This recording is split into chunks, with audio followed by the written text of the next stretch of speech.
Clinical depression can strike anyone regardless of age, race, or lifestyle.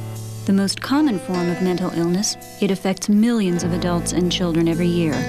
Unfortunately, the stigma of mental illness contributes to the number of unreported cases, of people suffering in silence, of missed opportunities for happiness.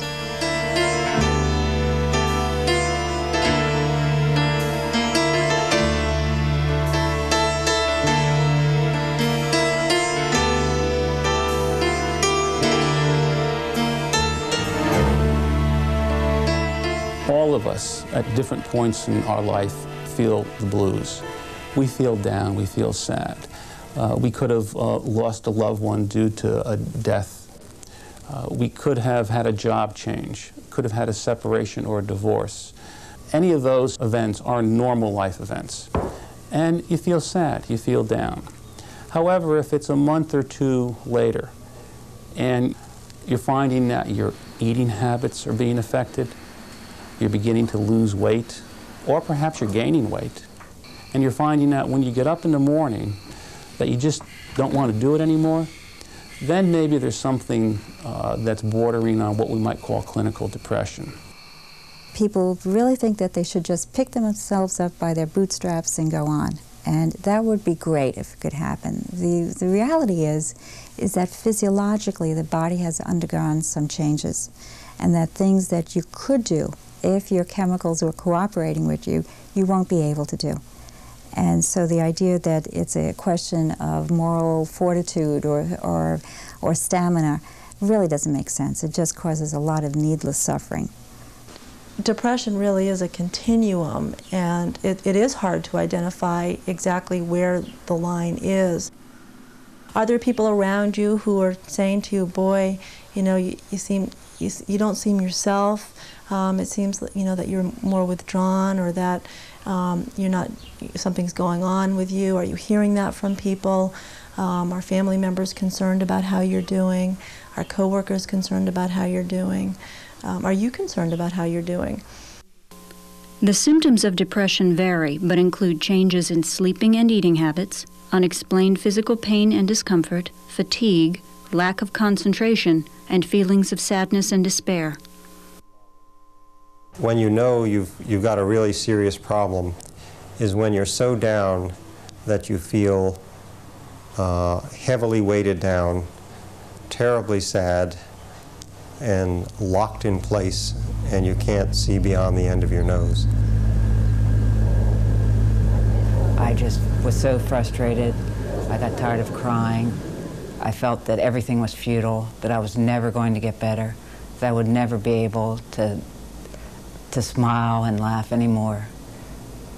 And what prompted me to call the ambulance, which is what I ended up doing, is still unclear, but thank goodness I did.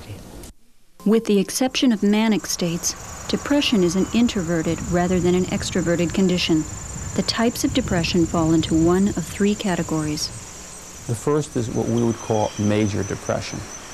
And this is where the symptoms really persist, or that you just don't want to do anything in terms of living, learning, and working activities. The second type is what we call dysthymia. And that's kind of a mild depression. You never quite get up to par. And the third type of depression is what we call manic depressive illness, or some people say bipolar. And that's where you have cycles of depression and periods of high elation, or what some people might call mania. And so part of the diagnostic workup is to look at the symptoms you're experiencing, to get a physical checkup, to get some chemical blood work done, and to see what are the combination of factors in terms of what type of depression do you have, and what would be the best course of treatment. The cause of depression is difficult to pinpoint, but several factors are known contributors: heredity, prolonged stress, alcohol and drug abuse, and certain physical illnesses or medications. Stress is a factor. Each of us reaches a point where it's just too much, and that's the point we're likely to be kicked over into a depression. But what might be stress for me may not be stress for you. Oftentimes, unhappy homes have depressed parents, all right, and that the genetic component of it, what might look environmental, may actually be genetic. Now, I can think of patients who have had horrendous backgrounds, absolutely horrendous backgrounds, but they're what we call dandelion children, you know, that somehow they stand up in spite of it. And then you see someone else, when you take a look at their history, it really isn't that different from the one you might have had. And here's this person who's absolutely dysfunctional, all right? What went into it? You know, it's so many different factors.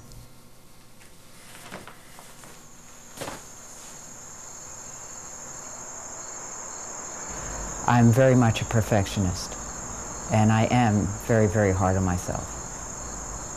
And I don't like to make mistakes, and it's hard to forgive myself when I make mistakes.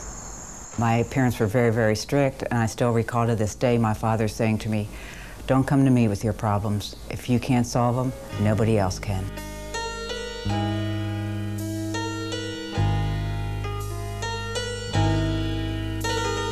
Individuals who suffer from depression can be excellent employees, but may find it difficult to hide their symptoms during work hours. There's a chance that they will have a difficult time concentrating and therefore getting their work done efficiently.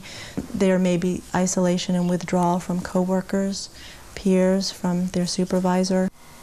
Yeah, I don't think I'll be making it into work today. Someone who's Feel very depressed will probably call in sick more often. Yeah, I guess it's the same thing I had before. Depressed people see the medical doctor 3 times more often for various complaints. Yeah. All right, see you tomorrow. Bye. Although depression can be a debilitating disease, the prognosis is very good. 80% of patients recover through a combination of therapy and medication. When someone is undergoing a depression or suffering through a depression, there are definite biological changes occurring in the brain. There is a drop in serotonin, norepinephrine levels, and sometimes even dopamine. And we know that the medications, the newer ones, that the SRRs, which are targeted for those particular areas, seem to bring about a great deal of relief. Sometimes persons think that if they start taking medications, they're going to get hooked. Antidepressants are not found or known to be addictive.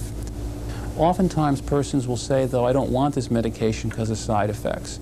And because there are different types of antidepressants, in terms of what's going to work best for you, you really need to consult with your psychiatrist. Being a depressed father and a depressed husband has profoundly affected my entire family.